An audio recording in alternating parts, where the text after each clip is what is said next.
এগৰাকী উদ্যমী মহিলা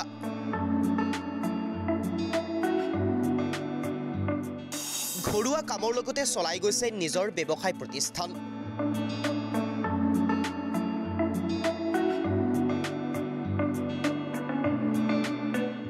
আন 10 গৰাকী মহিলাৰ বাবে হৈ পৰিছে তেওঁ আদৰ্শ। মই কেইবাবাৰো ললো, প্ৰথমে লওঁতে 50,000 ললো, তাৰ পিছত 50,000 লৈ মই এই ঘৰটো বনাইছিলো কেঁচাকে দোকান ঘৰ। নাম তেওঁৰ অৰুণাজ্যোতি ফুকন।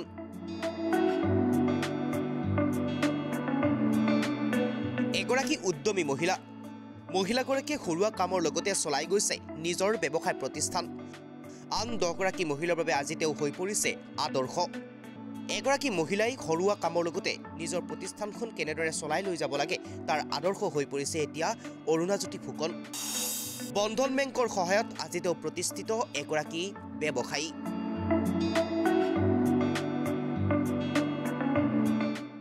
তাৰ পিছত আকৌ 80,000 ললো, 80,000 লৈ গোটেই মাল ভৰালো দোকানত। তাৰ পৰা লাহে লাহে 5বাৰমান ললো, তাৰ পিছত এই দোকানখন ভালকৈ ডাঙৰকৈ বহালো। এগৰাকী মহিলাৰ নাম অৰুণাজ্যোতি ফুকন। মহিলাগৰাকীয়ে বন্ধন বেংকৰ পৰা প্ৰথমে লোন লৈছিল 50,000 টকা। 50,000 টকা লোন লৈ মহিলাগৰাকীয়ে আৰম্ভ কৰিছিল সৰুকৈ ব্যৱসায়।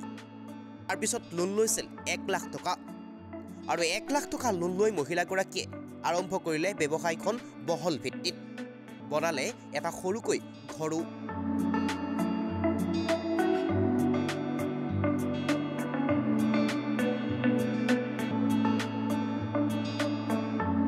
এক প্ৰকাৰ যেন অৰুণাজ্যোতি ফুকনৰ বাবে আশীৰ্বাদ স্বৰূপ হৈ পৰিছে বন্ধন বেংক। বন্ধন বেংকে সহায়ৰ হাত আগবঢ়োৱাৰ বাবেই অৰুণাজ্যোতি ফুকন আজি এগৰাকী প্ৰতিষ্ঠিত ব্যৱসায়ী মহিলা। বন্ধন বেংকৰ পৰা লোন লৈ সুন্দৰকৈ চলাই গৈছে ব্যৱসায়িক প্ৰতিষ্ঠানখন।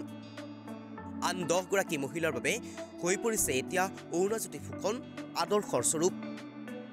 বন্ধনৰ পৰা লোন লৈ মহিলাগৰাকীয়ে দোকানৰ যে ব্যৱসায় কৰিছে সেয়াই নহয়, বন্ধনৰ পৰা লোন লৈ কৰিছে মুগাৰু ব্যৱসায়। মই মানে এই বন্ধনৰ পইচা লৈ মুগা বিজনেছো কৰোঁ। মেখেলা চাদৰ, তাৰপিছত ৰিহা গামোচা সেইবিলাক আনো বেচো। সেইবিলাক কৰি মোৰ বহুতখিনি লাভ হৈছে। দোকানৰ উপৰিও মহিলাগৰাকীয়ে বন্ধনৰ পৰা লোন লৈ কৰি গৈছে মুগাৰ ব্যৱসায়। এক প্ৰকাৰ যেন এতিয়া বন্ধন বেংকৰ সহায়ত মহিলাগৰাকীয়ে আগবাঢ়ি যাবলৈ সক্ষম হৈছে জীৱন বাটত। বন্ধনৰ পইচা লৈ মুগা বিজনেছো কৰোঁ। মুগা কাপোৰ, মেখেলা চাদৰ, তাৰপিছত ৰিহা গামোচা সেইবিলাক আনো বেচো। সেইবিলাক কৰি মোৰ বহুতখিনি লাভ হৈছে। লাভৰ পইচাই মই নতুন নতুন কামো কৰিছোঁ। সৰুকৈ এটা ঘৰো বনাইছোঁ, হাঁহ মুৰ্গীৰ ঘৰ বনালোঁ। বন্ধনৰ পইচা লৈয়ে কৰিছোঁ। একমাত্ৰ বন্ধনৰ পইচা লৈ কৰি আছোঁ লাহে লাহে।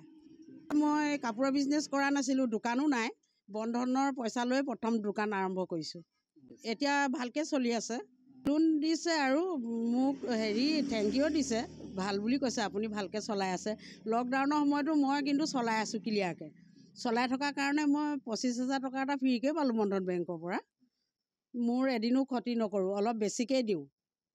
যিসকলে ল'ব বিচাৰে মানে চবেই এই পইচাটো ব্যৱহাৰ কৰিব নাজানে। যিসকলে ব্যৱহাৰ কৰিছে সেইসকলৰ উন্নতি হৈছে। কৰিব নজনাসকলে খাই বৈ এনেই কাপোৰ চাপোৰ কিনি পিন্ধি উৰুৱাই দিছে। তেওঁলোকৰ একো ইনকাম নাই। তেনেকৈ কিছুমানে দিব পৰা নাই বন্ধন বেংকত, ধাৰ মাৰিবই নোৱাৰিলে। কিছুমানে 1,10,000 লৈ বন্ধনত ধাৰ মাৰিব নোৱাৰিলে, তেনেকৈ আছে। মই কিন্তু একদম ক্লিয়াৰকৈ মাৰি আছোঁ। মই বহুত লাভ কৰিছোঁ। আনহাতে এওঁৰ নাম মুকুল দাস।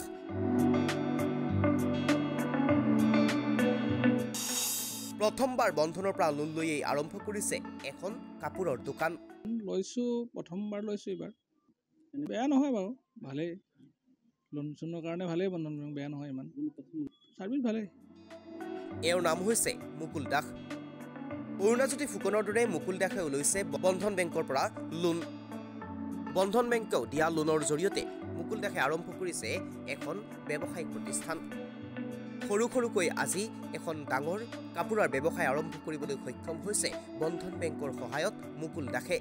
লৈছোঁ, প্ৰথমবাৰ লৈছোঁ এইবাৰ। অলপ চলি আছোঁ বাৰু যেন তেনে। বেয়া নহয় বাৰু, ভালেই। লোন চোনৰ কাৰণে ভালেই বন্ধন বেংক, বেয়া নহয় ইমান। ছাৰ্ভিচ ভালেই। ছাৰ্ভিচ ভালেই। যিসকলে ল'ব বিচাৰে ল'ব পাৰে বন্ধন বেংকৰ পৰা। এনেই বেয়া নহয় বাৰু, অসুবিধা নাই একো। আমাৰ নাওবৈচা ব্ৰাঞ্চটো আৰু ভালেই। বন্ধনৰ সহায়ত এনেদৰে এতিয়া স্বাৱলম্বী হৈ পৰিছে সমাজৰ একাংশ লোক। সাধাৰণ জনতালৈ সহজেই আগবঢ়াই গৈছে বন্ধন বেংকে সেৱা। এক প্ৰকাৰ যেন বন্ধন বেংকৰ বাবে এতিয়া আশীৰ্বাদ স্বৰূপ হৈ পৰিছে অৰুণাজ্যোতি ফুকন অথবা মুকুল দাসৰ দৰে সমাজৰ একাংশ ব্যক্তিৰ বাবে।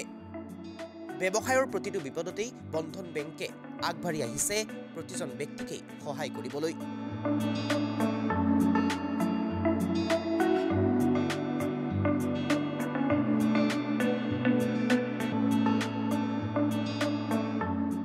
নিউজ ডেস্ক, প্ৰতিদিন লাইভ।